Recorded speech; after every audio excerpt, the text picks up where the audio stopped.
Hello, நான் உங்கள் SS. இன்றைக்கி புளிக்குழம்பு, பாவக்காய் புளிக்குழம்பு எப்படி செய்யுதுன்னு பார்க்கலாம். இதுக்கு புளியே ஊற்ற வேண்டியதில்லை. புளி ஊற்றாமையே சூப்பரான ஒரு பாவக்காய் புளிக்குழம்பு செய்ய போகிறோம். அதுக்கு பாவக்காவை இந்த அளவுக்கு ரவுண்ட் ரவுண்டாக கட் பண்ணிவிட்டு எண்ணெயில் வதக்கி எடுத்துக்கோங்க. அப்புறம் பெருங்காயம் 1 ஸ்பூன், சோம்பு 1 ஸ்பூன், மிளகு 300 சின்ன வெங்காயம், அரை மூடி தேங்காய் இதையெல்லாம் எடுத்து வச்சுக்கோங்க. அதெல்லாம் ஒரு மிக்ஸி ஜாரில் 1/1 சேர்த்து அரைச்சி எடுத்துக்கலாம். லாஸ்ட்டில் வெங்காயம் போடுங்க. வெங்காயம் போட்டு பச்சை வெங்காயமாகவே போட்டால் போதும். அரைச்சி எடுத்துக்கலாம். இந்த அளவுக்கு அரைச்சி எடுத்துக்கலாம். இப்போ இதுக்கு புளி ஊற்றலை, அதுக்காண்டி நம்ம தக்காளி தான். உங்களுக்கு எந்த அளவுக்கு புளிப்பு வேணுமோ அந்த அளவுக்கு தக்காளி எடுத்துக்கோங்க. எப்படி ஒரு 5-6 தக்காளி எடுத்துக்கோங்க. பாவக்காய் இந்த அளவுக்கு நல்லா வதங்கணும். பாருங்கள், இந்த அளவுக்கு வதங்கியிருக்கு. இதை ஒரு தனியாக எடுத்து வச்சிடலாம். ஒரு தட்டில் பாருங்கள் எடுத்து வச்சுருக்கேன். இந்த அளவுக்கு எடுத்து வச்சுக்கோங்க.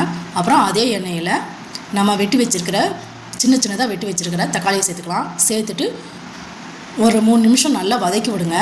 நல்லா வதங்கணும். இந்த புளிக்குழம்பு புளி சேர்க்காதவங்களுக்கெல்லாம் இந்த மாதிரி செஞ்சு கொடுத்தோம்னா சாப்பிடுவாங்க. அதே டேஸ்ட்டாக இருக்கும். புளி ஊற்றாமல் செஞ்சோம்னாலும் டிஃப்ரெண்ட் எதுவும் தெரியாது, சூப்பராக இருக்கும். இந்த அளவுக்கு நல்லா வதக்கினதுக்கப்புறம்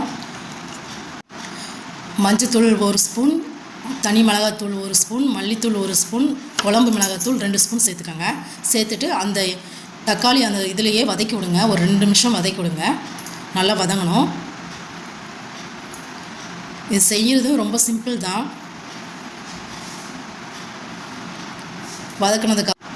நல்லா வதங்கினதுக்கப்புறம் 2 டம்ளர் தண்ணி ஊற்றிக்கலாம்.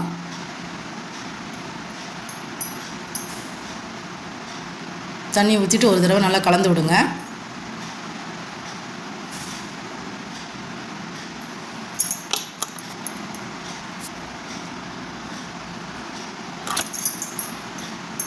நல்லா கலந்து விட்டதுக்கப்புறம் தேவையான உப்பு இதில் சேர்த்துக்கலாம். நம்ம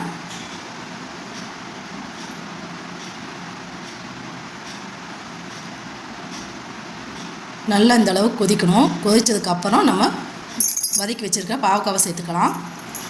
சேர்த்துட்டு நல்லா வதக்கி விடுங்க. ஒரு தடவை கலந்து விட்டிங்கன்னா அதோடு கலந்துடும். நல்லா கொதிக்க விடுங்க. இந்த ஸ்டேஜில் நம்ம அரைச்சி வச்சுருக்கிற விழுது சேர்த்துக்கலாம். சேர்த்துட்டு நல்லா ஒரு தடவை கலந்து விடுங்க. ஒரு 5 நிமிஷம் இதையை கொதிக்க வச்சா போதும். சூப்பராக ரெடி ஆயிரும். கொஞ்சம் திக்காக வேணும்னா இந்த ஸ்டேஜில் நீங்கள் வச்சா போதும். இல்லை கொஞ்சம் தண்ணியாக வேணும் அப்படின்னா கூட கொஞ்சம் தண்ணி கூட நம்ம ஆட் பண்ணிக்கலாம். இந்த குழம்பு ஒரு 5-6 பேர் சாப்பிட்லாம் தாராளமாக. அந்தளவுக்கு வச்சுருக்கேன். பாருங்கள் எந்த அளவுக்கு நல்லா கொதிச்சு வருதுன்னு. கொதிச்சதுக்கப்புறம் ஒரு கடாயில் நல்லெண்ணெய் சேர்த்துக்கோங்க. ஒரு 2 ஸ்பூனு.